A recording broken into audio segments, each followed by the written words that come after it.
Créateur et mon Père, oui Dieu d'amour et mon Papa, éternel et Papa, les tout-puissant et Papa, le Créateur et mon Père, Dieu d'amour et mon Papa. Oh mon Dieu, je t'aime. Mon Dieu, je t'aime. Mon Dieu, je t'aime. Tu es mon papa. Mon Dieu, je t'aime. Mon Dieu, je t'aime. Oh mon Dieu, je t'aime. Tu es mon papa. Elohim et papa, éternel et papa, mon créateur et mon père, Dieu d'amour et mon papa, et Shaddai et papa, Elohim et papa, éternel et mon père, Dieu d'amour et mon papa. Oh Yahweh, mon Dieu, je t'aime. Mon Dieu, je t'aime. Mon Dieu, je t'aime. Tu es mon papa. Mon Dieu, je t'aime. Mon Dieu, je t'aime. Oh, mon Dieu, je t'aime. Tu es mon papa. Oh, mon Dieu, je t'aime. Mon Dieu, je t'aime. Mon Dieu, je t'aime. Tu es mon papa. Mon Dieu, je t'aime. Mon Dieu, je t'aime. Oh, mon Dieu, je t'aime. Tu es mon papa. Amen. Amen. Amen. Amen. Amen.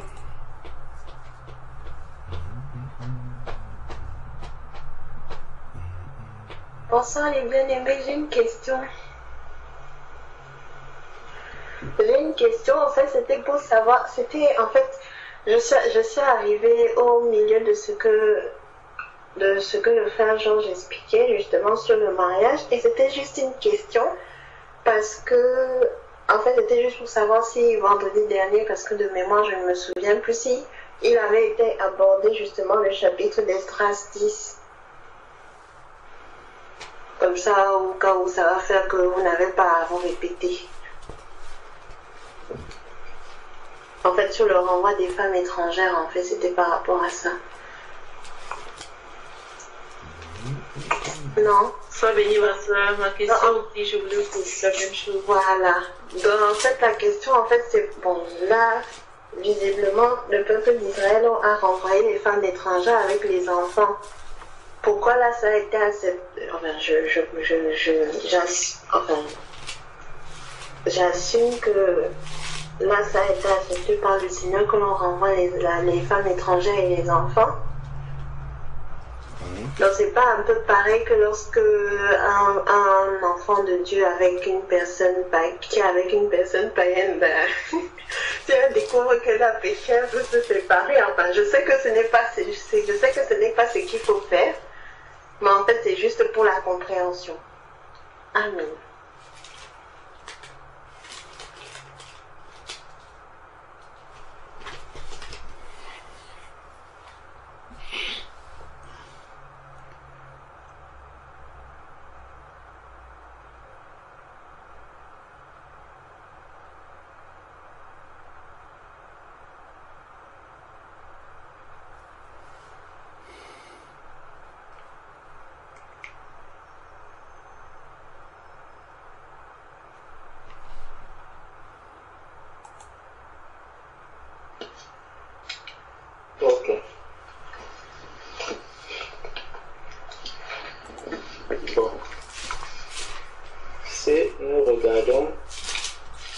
Regardons un peu les deux textes.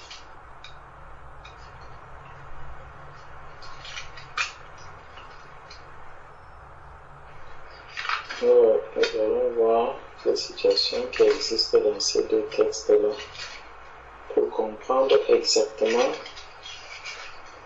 ce qui bon, quand on arrive dans Esdras au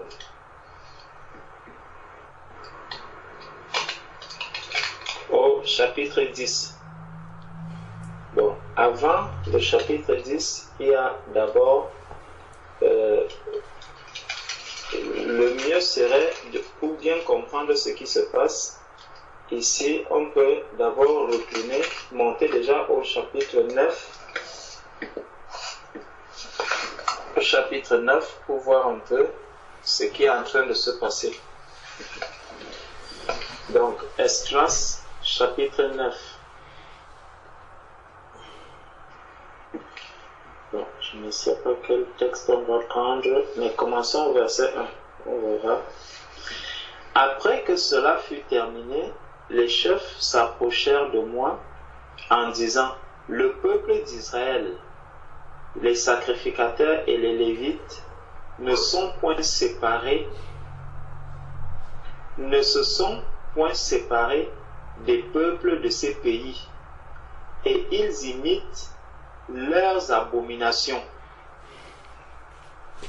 Il y a un verset qui nous dit: lorsque vous entrerez dans ce pays, n'imitez pas. Est-ce que quelqu'un se souvient?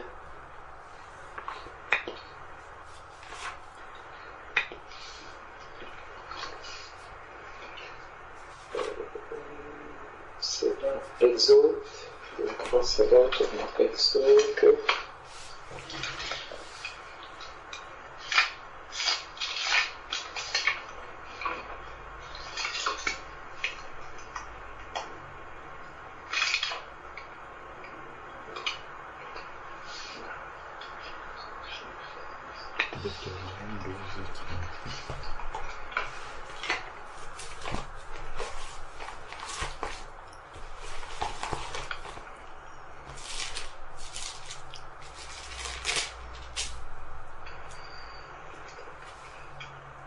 Je trouve Lévitique 18.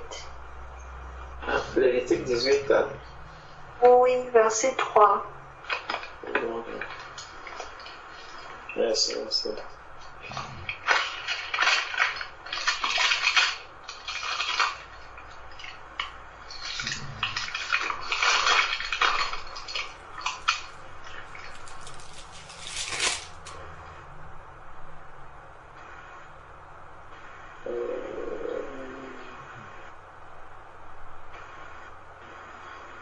Je crois qu'il y a Exode 34, 12. Voilà. C'est surtout celui de Exode 34, 12.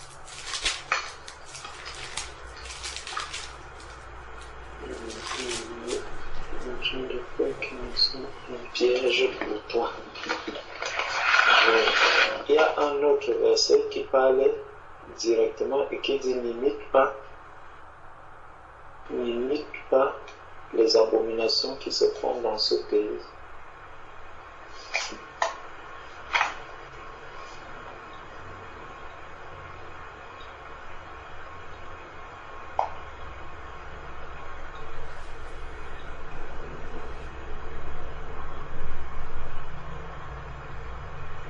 Bon, en tout cas, prenons Exode chapitre 34. Exode chapitre 34, verset 12. Exode 34, verset 12 qui nous dit: garde-toi.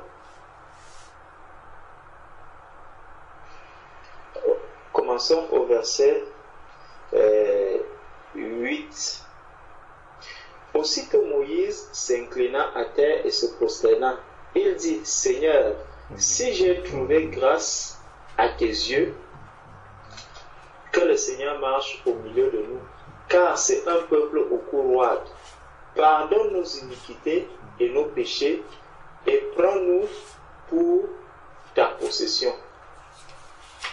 L'Éternel répondit, voici, je traite une alliance, je ferai en présence de tout ton peuple des prodiges qui n'ont eu lieu dans aucun pays et chez aucune nation.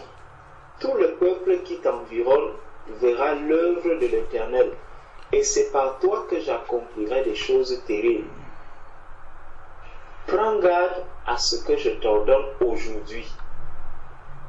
Voici, je chasserai devant toi les Amoréens, les Cananéens, les Hétiens, les Phérésiens, les Héviens et les Jébusiens. Garde-toi de faire alliance avec les habitants du pays où tu dois entrer, de peur qu'il ne soit un piège pour toi. Au contraire, vous renverserez leurs autels, vous briserez leurs statues et vous abattrez leurs idoles. Tu ne te prosterneras point devant un autre Dieu, car l'Éternel porte le nom de jaloux et il est un Dieu jaloux. Donc, le Seigneur dit ici qu'il n'y aura pas d'alliance déjà entre... C'est Esdras chapitre 10. Esdras chapitre 10. Mais là, nous avons fait un tour dans Exode 34, à partir du verset 8, au verset 13. Au verset 13. Au contraire, vous renverserez leurs autels, vous briserez leurs statues et vous abattrez leurs idoles. Donc, le Seigneur vient ici parler à son peuple en leur disant, n'entrez pas, lorsque vous entrez dans ce pays, ne faites pas comme les gens de ce pays. Le Seigneur nous dit par l'apôtre Paul, il nous rappelle par l'apôtre Paul que les mauvaises compagnies corrompent les bonnes mœurs. Donc lorsque vous entrez déjà dans le pays étranger, d'après le Seigneur, le commandement que le Seigneur a donné, si vous entrez dans ce pays, puisque vous avez reçu la mission et l'ordre, ça c'est quoi? C'est les œuvres que Dieu a préparées d'avance pour ce peuple qui doit lui obéir, qui doit marcher selon sa volonté, qui doit faire sa volonté, qui doit permettre aux œuvres des ténèbres d'être détruites, tel que le Seigneur nous dit que le Fils de l'homme a paru pour détruire les œuvres du diable. Donc, le peuple d'Israël devait aussi aller détruire les œuvres du diable dans le pays et dans lequel il devait entrer. Donc, les œuvres du diable devaient donc être détruites. Malheureusement, pour détruire ces œuvres, ce n'est pas en faisant union, en faisant des alliances avec cet autre peuple. Ce serait comme si vous entrez dans un pays, vous arrivez dans un pays où on dit que bon, voilà la preuve. Vous êtes étranger en France. Lorsque vous arrivez en France, vous êtes un étranger, vous vous mariez à une Française. Dès lors que vous vous mariez à une Française, vous pouvez aller à la préfecture, demander le titre de séjour et on vous accorde ce titre de séjour, vie privée, familiale, parce que vous avez déjà fait alliance avec la France au travers d'un Français. Donc lorsque un enfant de Dieu vient faire alliance avec quelqu'un du monde, il est en train de donner accès à cet homme du monde aux choses qui appartiennent au royaume des cieux. C'est pour ça que le Seigneur dit dans 1 Corinthiens 5 que le mari est sanctifié, les enfants sont sanctifiés, la femme est sanctifiée. Le mari qui est inconverti est sanctifié, la femme inconvertie est sanctifiée, les enfants sont sanctifiés. Donc, il a accès maintenant aux choses du royaume des cieux, bien qu'étant un inconverti.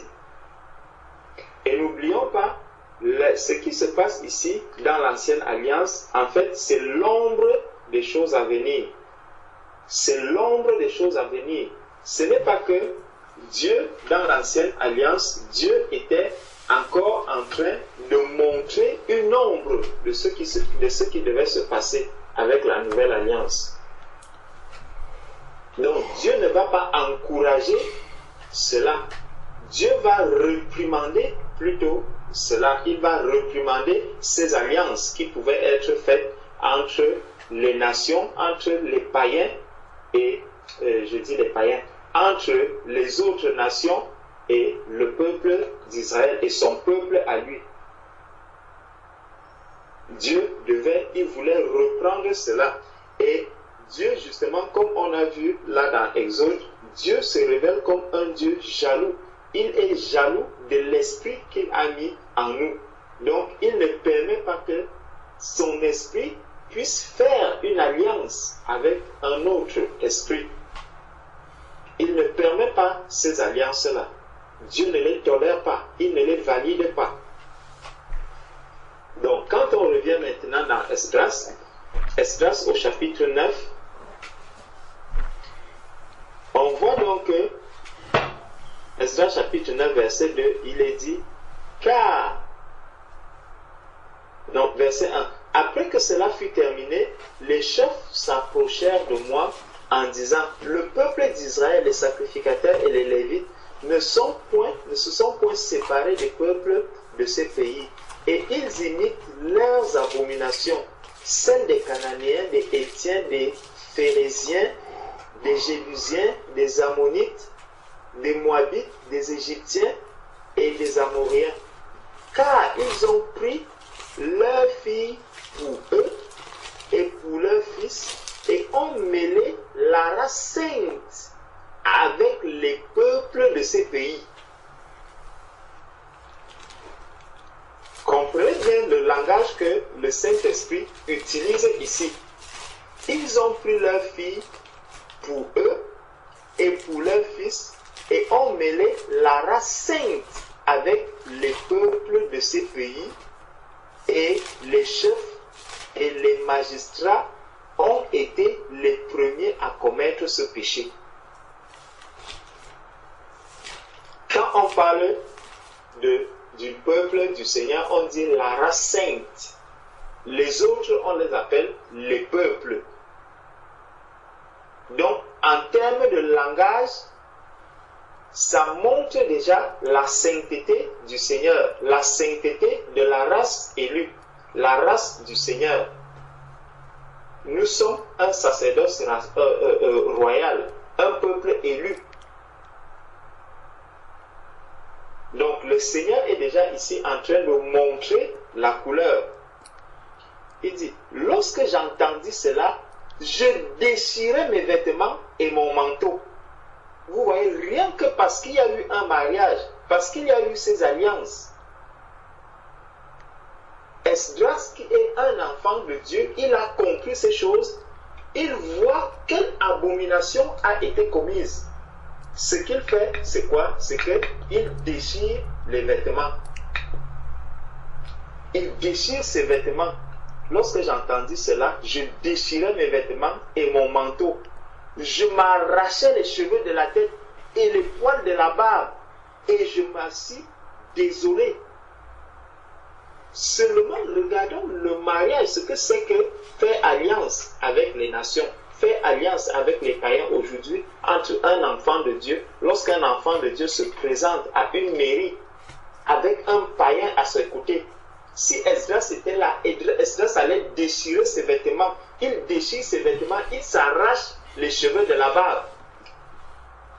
Mais vous allez voir, aujourd'hui, on est assis là à la mairie, un païen avec une chrétienne. Ils sont assis, les chrétiens sont aussi là, ils commencent à chanter gloire à Dieu, gloire, ils commencent à glorifier Dieu à la mairie. Ici, on est encore dans l'ombre. Regardez comment un enfant de Dieu réagit. Il dit, quand j'ai entendu cela, seulement à entendre, il n'a pas vécu. Il dit, quoi? Vous avez pu faire des choses comme ça? Les choses comme ça ont pu se passer?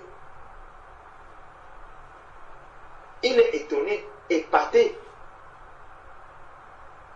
de voir que les choses comme ça ont pu se commettre. Il dit, auprès de moi, s'assemblaient tout ce qui faisait trembler les paroles de Dieu, du Dieu d'Israël, à cause du péché des fils de la captivité.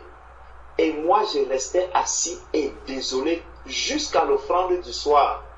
Puis au moment de l'offrande du soir, je me levais du sein de mon humiliation avec mes vêtements et mon manteau déchiré. Je tombais à genoux, j'étendis les mains vers l'Éternel, mon Dieu, et je dis, mon Dieu, je suis dans la confusion et j'ai honte, oh mon Dieu. Regardez ce que peut faire l'Alliance.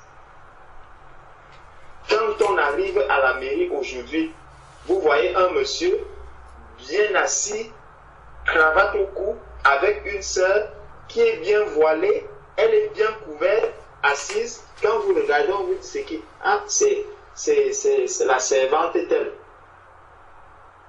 Tu regardes son mari, tu vois comment il est. On te dit, le monsieur là, c'est même un rosicrucien, c'est même un franc-maçon, c'est même tel, c'est même tel. Donc il est très très loin de Dieu. Mais la servante est assise à côté de lui. Esdras dit qu'il était dans la confusion d'entendre des choses comme ça.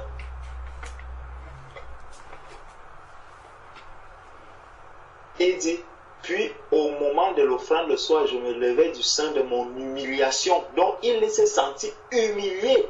Si un homme est donc aussi humilié, imaginez le Seigneur lui-même. Imaginez l'Éternel dans quel état il peut être.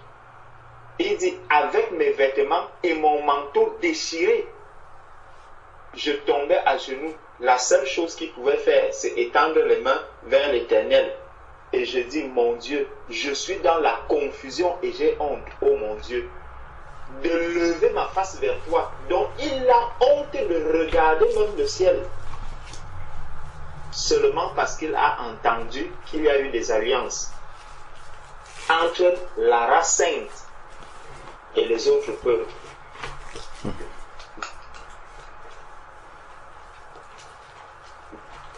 Donc, il dit, car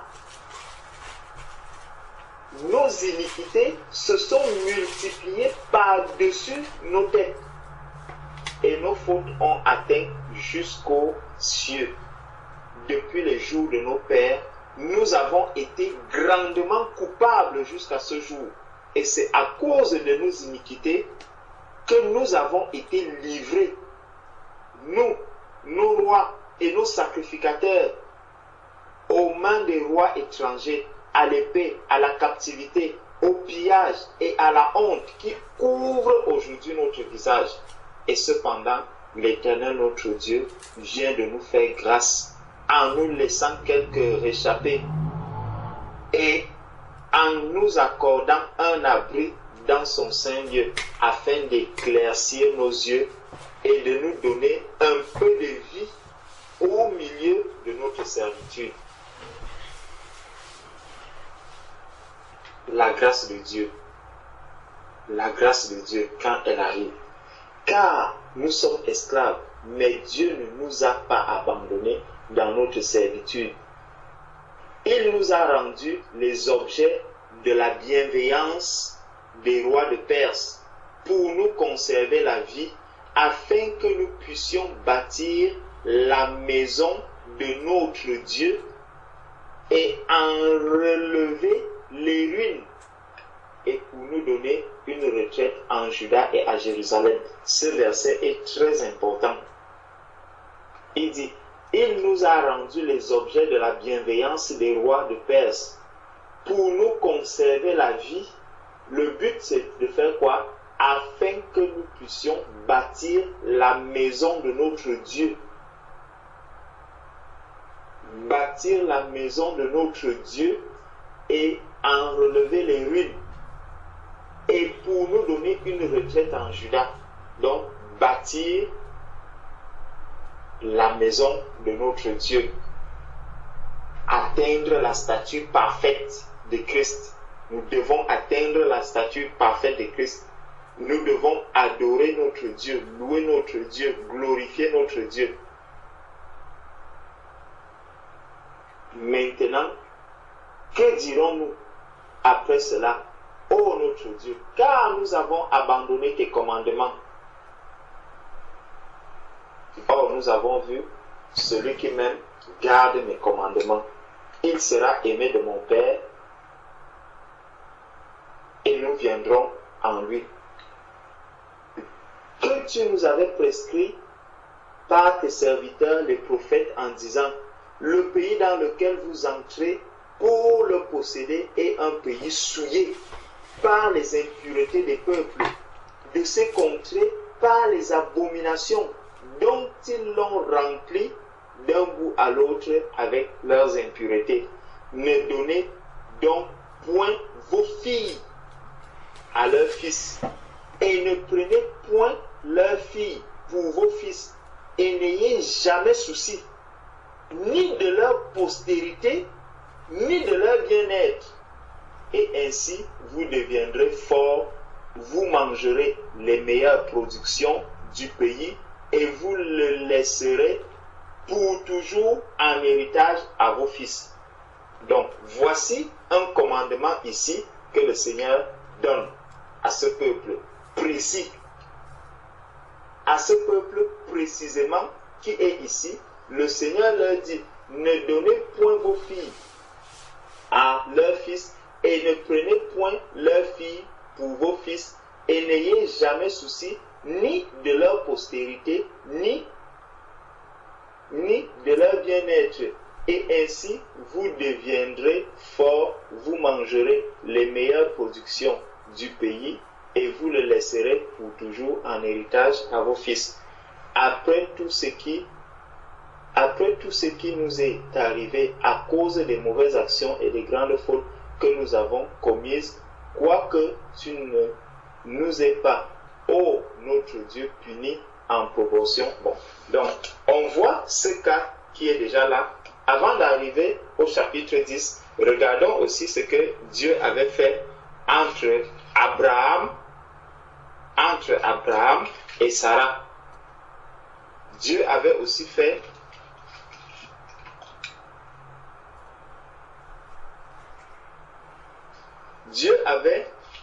agi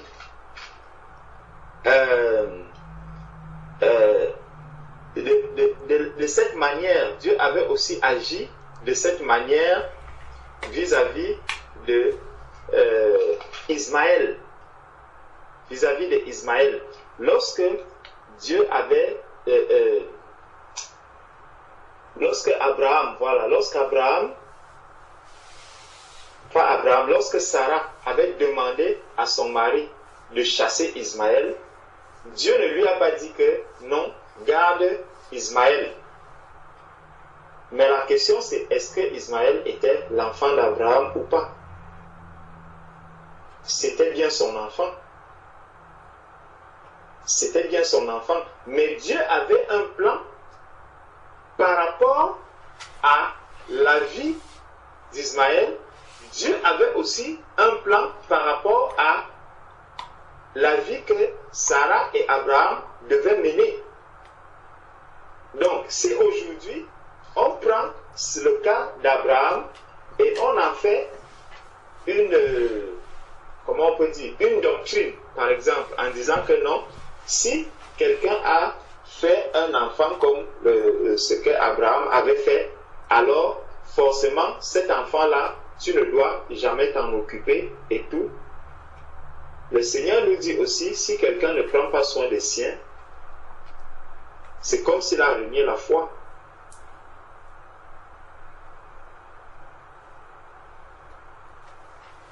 Donc, Dieu peut-il se contredire? La seule chose qu'il faut bien comprendre, c'est que lorsque le Seigneur montre des cas, surtout par exemple par rapport à dans l'ancienne alliance ici, Dieu veut donner un enseignement. Dieu veut donner un enseignement. On voit le peuple ici qui est tombé dans la désobéissance. Dieu est en train de donner un enseignement ici à son peuple qui est tombé dans la désobéissance, alors que le peuple avait toute la connaissance, alors que le peuple connaissait ce que le Seigneur attendait de lui. Quand on vient donc dans Esdras au chapitre 10, pendant qu'Esdras, pleurant et prosterné devant la maison de Dieu, faisant cette prière et cette confession, il s'était rassemblé auprès de lui une foule très nombreuse de gens d'Israël, hommes, femmes et enfants, et le peuple répandait d'abondantes larmes. Le peuple répandait d'abondantes larmes. Alors Shekania, fils de Jéhiel, d'entre les fils d'Élam, prit la parole et dit à Esdras, nous avons péché contre notre Dieu en nous alliant à des femmes étrangères qui appartiennent au peuple du pays. Mais Israël ne reste pas pour cela sans espérance. Donc, ils reconnaissent qu'ils ont péché. Ils reconnaissent qu'ils ont péché. Et ils disent que malgré ce péché, il y a de l'espérance. Ils ont de l'espérance. Dieu ne les a pas abandonnés. Parce qu'ils connaissent la volonté de Dieu. Ils connaissent la parole de Dieu. Verset 3 maintenant. Faisons maintenant une alliance avec notre Dieu pour le renvoi de toutes ces femmes et de leurs enfants. Regardez comment est-ce qu'ils utilisent, les termes qu'ils utilisent ici. Ils disent et de leurs enfants. Ce que ce peuple est en train de faire ici, c'est une repentance sincère. C'est la leçon qu'il faut comprendre, c'est ce qu'il faut que l'Église doit retenir de cet endroit. C'est une repentance sincère. C'est que lorsque j'ai commis un péché, Proverbe 28, verset 13 nous dit, celui qui confesse ses péchés et qui les délaisse obtient miséricorde. Le peuple ici a compris son péché. Le peuple ici veut se repentir sincèrement devant le Seigneur, au point où ça va leur faire, ça va lui faire tellement mal, comme cela a fait mal à Abraham lorsque Abraham voyait Ismaël partir. Abraham, la seule chose qu'Abraham pouvait faire, c'était de se mettre en prière, c'était de se mettre en peine pour son fils qu'il voit partir avec l'esclave. Le peuple ici, lorsqu'il se répand devant le Seigneur, il prend la décision la plus radicale qu'un homme peut prendre dans sa vie. Il dit, non seulement nous nous séparons des femmes, mais aussi nous coupons toute relation, même avec les enfants et tout. Il coupe cette relation. La leçon que l'Église doit retenir, c'est que lorsque nous nous repentons de nos péchés, nous ne devons pas avoir de sentiments par rapport au péché. Nous ne devons pas avoir de sentiments par rapport à ce que nous avons fait qui est mal aux yeux du Seigneur. La décision doit être radicale par rapport au péché que nous avons commis. Dieu, pour le renvoi de toutes ces femmes et de leurs enfants, selon la vie de mon Seigneur et de ceux qui tremblent devant les commandements de notre Dieu, et que l'on agisse d'après la loi. Vous voyez là où il s'appuie? Il s'appuie sur la loi. Mais est-ce que la grâce dit aussi cela? L'Église est-elle sous la loi ou sous la grâce? Est-ce qu'aujourd'hui, la loi s'applique à l'Église, ou est-ce qu'un chrétien doit s'appuyer sur la grâce pour faire grâce? à ces personnes qui sont là, si le Seigneur dit aujourd'hui, si quelqu'un t'a fait du mal, c'est sous la loi que le peuple, à cause de la dureté de son cœur, Moïse va leur dire que si une femme, si tu veux te séparer d'une femme, tu lui écris une lettre. Mais lorsque Jésus arrive, Jésus dit quoi? Il dit c'est à cause de la dureté de votre cœur. Dans l'Église aujourd'hui, agissons sous la grâce, non pas par la loi. Si les enfants sont renvoyés de la sorte, ici, le peuple dit bien que l'on agisse d'après la loi. Lève-toi, car cette affaire te regarde, nous serons avec toi. Prends courage et agis. Esdras se leva et il fit jurer au chef des sacrificateurs de Lévi et de tout Israël de faire ce qui venait d'être dit. Et ils le jurèrent, puis Esdras se retira de devant la maison de Dieu et il alla dans la chambre de Jochanan, fils d'Eliashib. Quand il y fut entré, il ne mangea point de pain et ne but point d'eau, parce qu'il était dans la désolation à cause du péché des fils de la captivité. On publia dans Juda et à Jérusalem que tous les fils de la captivité eussent à se réunir à Jérusalem et que d'après l'avis des chefs et des anciens, quiconque ne s'y serait pas rendu dans 3 jours aurait tous ses biens confisqués et serait lui-même exclu de l'assemblée des fils de la captivité. Regardez comment est-ce que les enfants de Dieu traitent les cas de péché. Tous les hommes de Juda et de Benjamin se rassemblèrent à Jérusalem dans les 3 jours. C'était le 20e jour du 9e mois. Tout le peuple se tenait sur la place de la maison de Dieu, tremblant à cause de la circonstance et par suite de la pluie. Esdras le sacrificateur se leva et leur dit: vous avez péché en vous alliant à des femmes étrangères, et vous avez rendu Israël encore plus coupable. Confessez maintenant vos fautes à l'Éternel, le Dieu de vos pères, et faites sa volonté. Séparez-vous des peuples du pays et des femmes étrangères.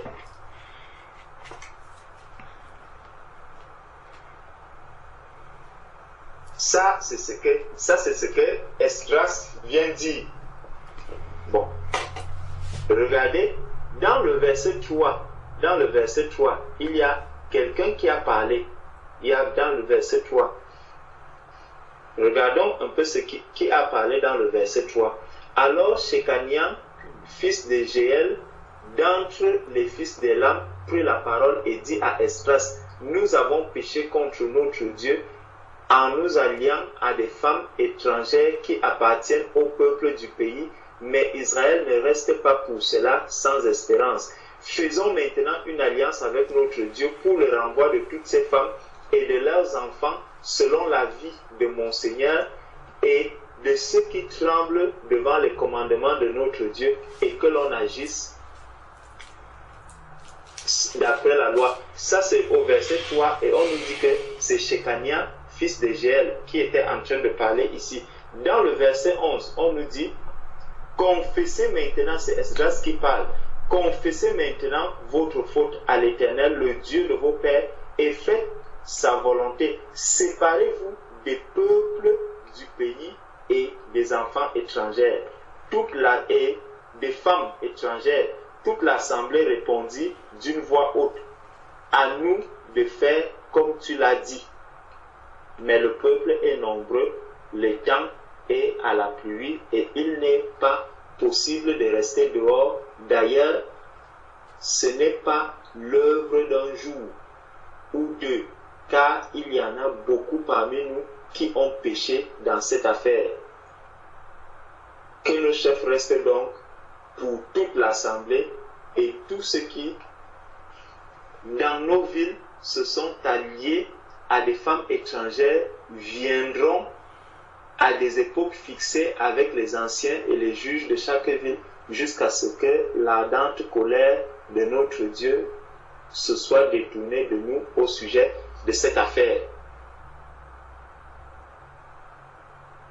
Donc, on voit ici que, en agissant par la loi, comme ici, Shekania a voulu, il a dit qu'il veut agir selon la loi. Bon, quand on voit la façon dont Esdras, déjà, la sagesse que Esdras, lui, il commence à utiliser pour Esdras, la chose la plus importante, c'est quoi? C'est qu'il faut confesser le péché. Il faut confesser le péché devant Dieu. Il faut présenter la faute à Dieu, parce que Esdras, il ne vient pas agir dans une quelconque précipitation ou de quoi que ce soit. Il sait que c'est des problèmes qui ne sont pas faciles à régler. Parce que quand on regarde un peu le cas d'Abraham, on voit comment Abraham a prié Dieu pour que son fils parte. Et Dieu a exaucé cette prière. Ici, le peuple d'Israël, le peuple qui s'engage à se séparer des femmes, oui, les femmes sont des femmes étrangères. Les enfants, est-ce que les enfants sont aussi des enfants étrangers? Les enfants sont nés d'une alliance entre les deux. Donc, pour que ces enfants partent, il faut aussi prier. S'il faut laisser les enfants partir ici, il faut aussi adresser une prière à Dieu pour voir le cas de ces enfants qui sont nés de ces unions.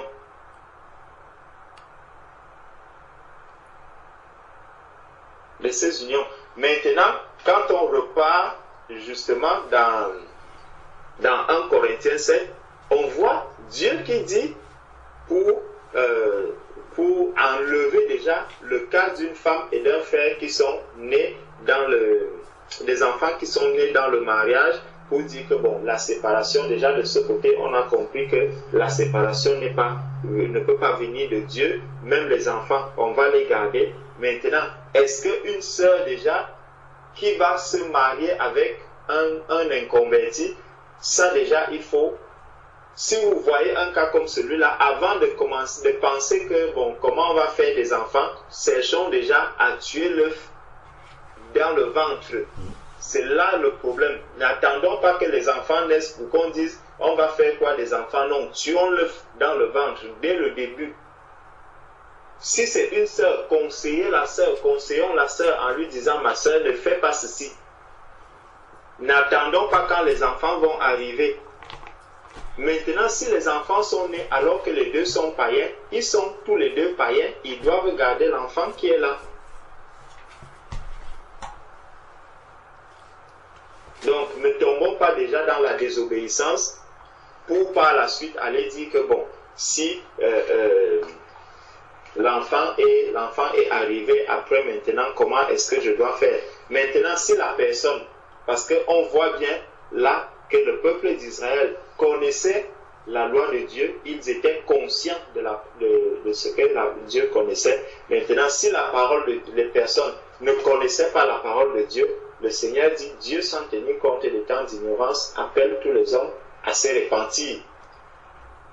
Donc, on ne peut pas prendre ce cas-là et dire, bon, voilà, s'il y a deux non-convertis, un converti qui s'est marié à un non-converti, s'il ne connaissait pas la parole de Dieu, ce qu'on va exhorter la personne, c'est vraiment de rester et de prier pour la conversion de son mari.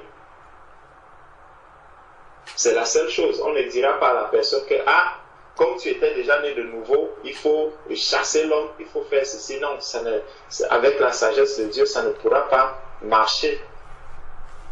Parce que la personne a agi dans l'ignorance. Donc, il faut bien examiner la parole de Dieu avant de dire à la personne que, bon, voilà, chasse l'enfant, fais ceci, fais cela. Ça, dans la grâce même, ça ne tiendrait pas. Donc, pour ma part, voilà ce que je peux dire par rapport à cette question. Amen. Amen. Amen. Amen. Non. Non. Non. Non.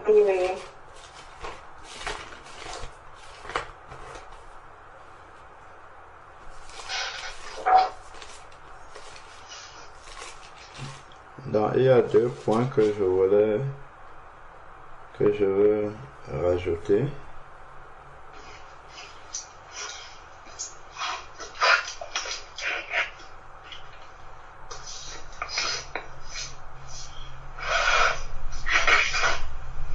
Donc, si on prend 1 Corinthiens chapitre 7, 1 Corinthiens chapitre 7 verset 10, il est dit: à ceux qui sont mariés,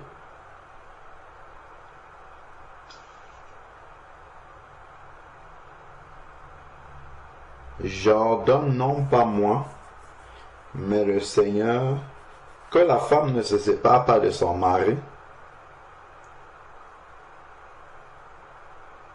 Si elle est séparée, qu'elle demeure sans se marier, ou qu'elle se réconcilie avec son mari, et au mari de ne pas répudier sa femme. Donc ça, c'est un cas général. Donc si le bien-aimé se retrouve dans une situation où sa femme est inconvertie, comme c'est le cas, il ne doit pas la répudier. Donc je suppose que le cas dont tu parles, sœur Claire, c'est un frère ou une sœur qui est déjà un frère et une sœur et il va se marier avec un inconverti et on l'apprend plus tard. C'est bien ce cas-là. Qu'est-ce qu'il devrait faire? C'est ça? Parce que c'est le seul cas qui n'est pas explicitement dit ici.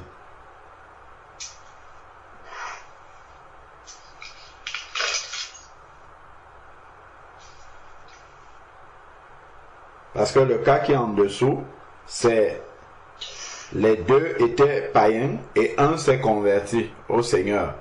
Donc si l'autre veut rester ou s'il veut partir, c'est le cas qui est traité. Mais si on se retrouve dans un cas, on a des cas même là au milieu de nous, de quelqu'un qui est déjà converti et qui part cependant, et parce que les Israélites en fait étaient déjà dans l'alliance avec Dieu. Donc, ils sont l'image des chrétiens ici. Et donc, étant déjà chrétiens, ils vont s'allier à des femmes étrangères. Donc, ils vont épouser des inconvertis. Est-ce qu'ils doivent renvoyer ces femmes-là? Est-ce que c'est ça la question par rapport au texte que nous venons de lire là?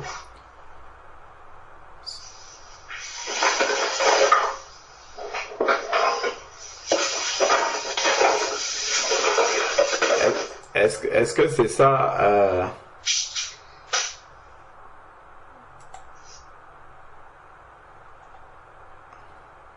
Est-ce que c'est ça la question?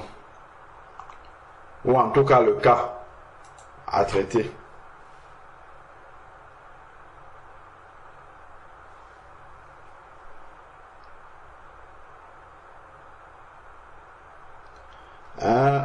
C'est Claire qui a posé la question.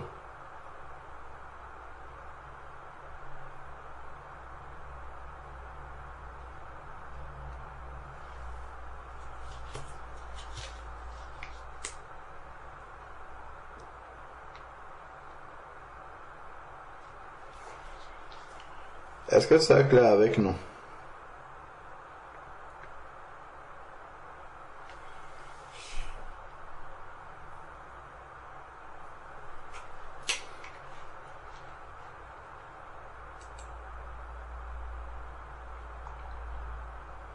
Sœur Claire, est-ce que tu es avec nous?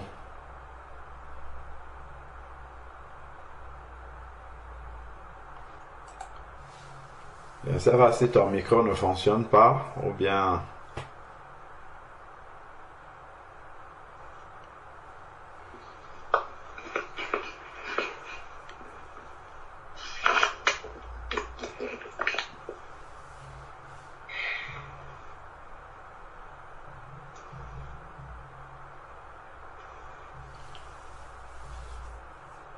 Oui, c'est clair. Oui, je demandais si ta question concerne le cas de quelqu'un qui est déjà un enfant de Dieu et qui va épouser une païenne. Est-ce que lorsqu'on lui révèle son péché, est-ce qu'il devrait renvoyer cette païenne-là avec les enfants? C'est ça ta question? Oui. En comparaison avec le texte que nous avons lu tout à l'heure, parce que c'est ce qui a été fait pour les Israélites. Bon, ok. Entre les deux, c'est-à-dire dans le cas des Israélites qui marchaient sous la loi et nous qui marchons sous la grâce, il y a eu le sacrifice parfait de Jésus-Christ qui a pu transformer les choses. Et ça nous ramène à Actes chapitre 10, la vision de Pierre. On se rappelle, lorsque Pierre a vu un objet comme une nappe qui apparaissait dans le ciel et il y avait tous les quadrupèdes là-dedans et le Seigneur lui dit: tu et mange. Il dit au Seigneur: je n'ai jamais rien mangé de souillé. Et le Seigneur lui dit: qui t'a dit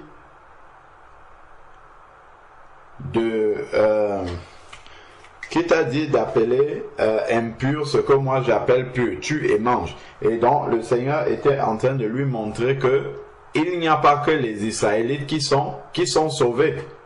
Même les païens aussi peuvent être sauvés. Et Pierre l'a vécu immédiatement, parce que dès que la vision là est passée, des personnes sont venues le chercher et l'ont amené chez Corneille, qui était païen. Et donc chez Corneille, pendant qu'il était en train de prêcher, le Saint-Esprit est descendu sur ces païens-là qui se sont mis à parler en langue pour montrer vraiment à Pierre que le salut était accordé aussi aux païens. Et dans Acte 11 maintenant, lorsque Pierre est retourné à l'église de Jérusalem, il a même été pris à partie par les frères de Jérusalem parce que c'était des frères circoncis, c'était des juifs. Et eux, ils demandaient à Pierre comment est-ce que Pierre a pu aller chez un païen. Et par la grâce de Dieu, Dieu lui avait donné un signe irréfutable que les païens avaient reçu, aussi la grâce de Dieu, par le Saint-Esprit qui est descendu sur eux. Et lorsque Pierre leur a dit ça, ils se sont calmés et ils ont été dans la joie de savoir que Dieu a donné le salut aussi aux païens. Donc ça, c'est ce qui fait la différence déjà entre l'ancienne alliance. Quand quelqu'un était juif dans l'ancienne alliance, il ne pouvait que être juif.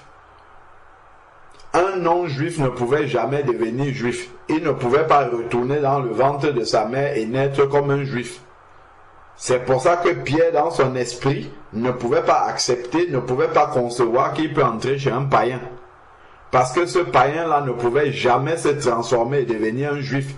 Donc les juifs, ils ne partagent pas leur foi avec d'autres peuples. Pour dire que bon, on va aller évangéliser tel peuple pour qu'eux aussi deviennent des juifs. Non. Soit tu nais juif et tu es juif, soit tu es né autre chose que juif et tu n'es pas juif, donc tu es païen pour eux. Donc c'est comme ça. Donc la notion de la nouvelle naissance a été introduite par Jésus-Christ. Donc voilà pourquoi ici là, dans 1 Corinthiens chapitre 10, parce que là maintenant, en Christ, avec le sacrifice de Christ, un païen peut devenir un enfant de Dieu.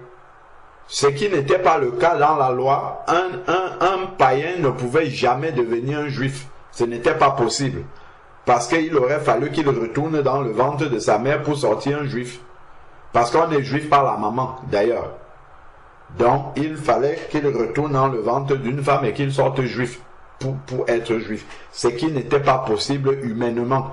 Donc, la seule chose qui était possible pour que la race pure ne soit pas souillée, c'était de séparer, de renvoyer la maman avec les enfants. Parce que cette maman-là et ses enfants ne pourraient jamais devenir des juifs puissants. Ce n'était pas possible. Mais en Christ, justement, si nous lisons ce pourquoi le Seigneur demande au mari de ne pas répudier sa femme, à la femme de ne pas se séparer de son mari, même si l'un des conjoints est inconverti. C'est lorsque nous voyons à la suite, c'est que le mari déjà est sanctifié par la femme. Alors que le juif avec une femme étrangère ne rendait pas cette femme étrangère la plus juive. Pas du tout, au contraire même d'ailleurs, ce sont les juifs qui se corrompaient et commençaient à adorer d'autres dieux. Donc, pourtant ici là, en Christ maintenant, il nous est dit que le conjoint converti sanctifie l'autre par ses prières, par son attitude, son changement d'attitude, sa repentance et sa nouvelle vie. Le fruit digne de la repentance est censé sanctifier l'autre, le toucher. Il a un modèle qu'il voit et il sait que voilà comment est-ce qu'il faut servir Dieu.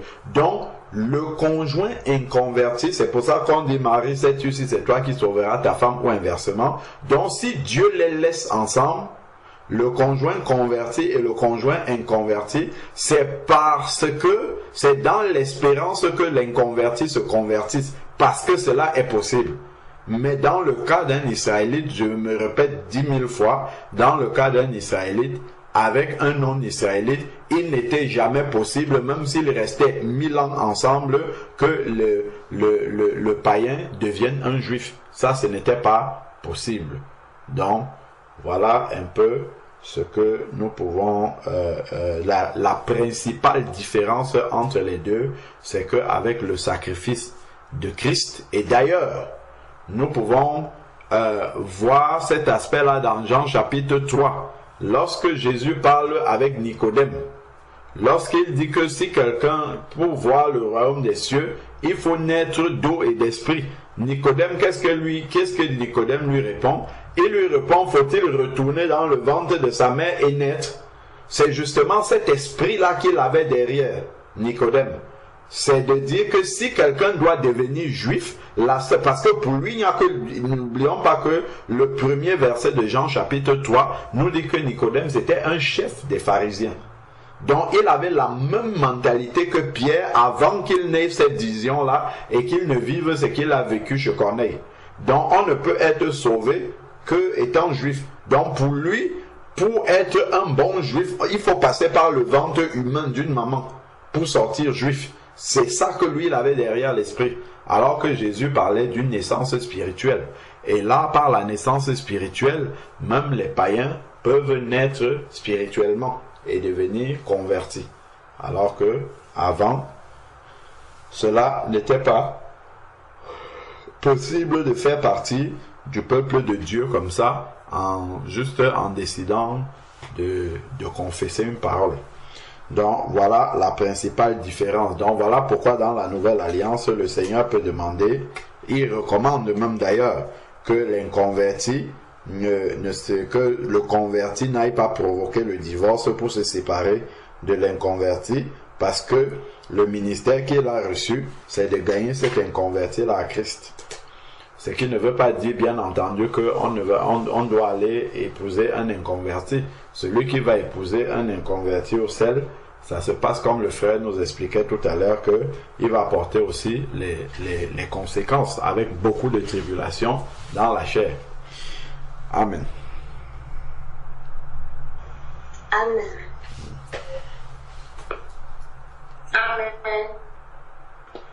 Amen. Et l'exemple justement de Abraham avec Ismaël est parlant, parce que Abraham va aussi faire la circoncision à Ismaël pour qu'il entre dans l'alliance, une sorte de nouvelle naissance. Donc, Ismaël était rentré dans la même alliance que Abraham par cette circoncision.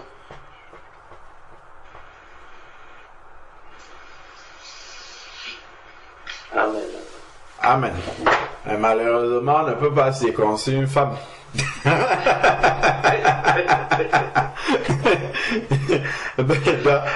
Donc c'était impossible de garder ces femmes-là. Voilà. Or, la nouvelle naissance, les hommes et les femmes naissent de nouveau. Amen, amen, amen. Gloire à Dieu.